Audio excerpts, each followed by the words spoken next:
महाराष्ट्रात पुन्हा एकदा मोठा घोटाळा उघडकीस आला आहे आणि त्यामुळे देवेंद्र फडणवीस यांच्या सरकारची मोठी कोंडी झाली आहे।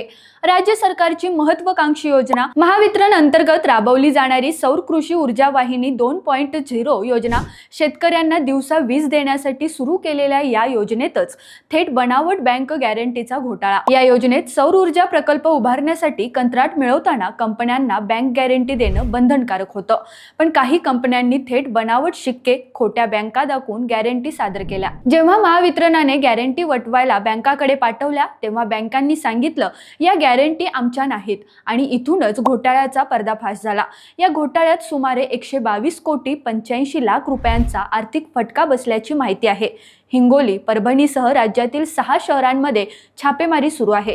दरम्यान शिवसेना उद्धव बाळासाहेब ठाकरे पक्षाचे नेते अंबादास दानवे यांनी तर थेट आरोप केलाय की या योजनेत 10,000 कोटींचा महाघोटाळा झाला आहे। त्यांनी काही कंपन्या आणि अधिकाऱ्यांमध्ये संगनमत असल्याचा गंभीर आरोप केला आहे। प्रश्न आहे की बनावट बँक गॅरंटी इतक्या सहज स्वीकारल्या कशा गेल्या?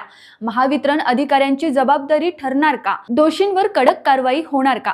शेतकऱ्यांच्या नावाने झालेल्या या घोटाळ्याची वसुली होणार का? या सगळ्यावर तुमचं मत काय आहे? कमेंटमध्ये नक्की लिहा आणि अशाच धडाकेबाज बातम्यांसाठी चॅनलला सबस्क्राईब करा, लाईक करा आणि शेअर करा।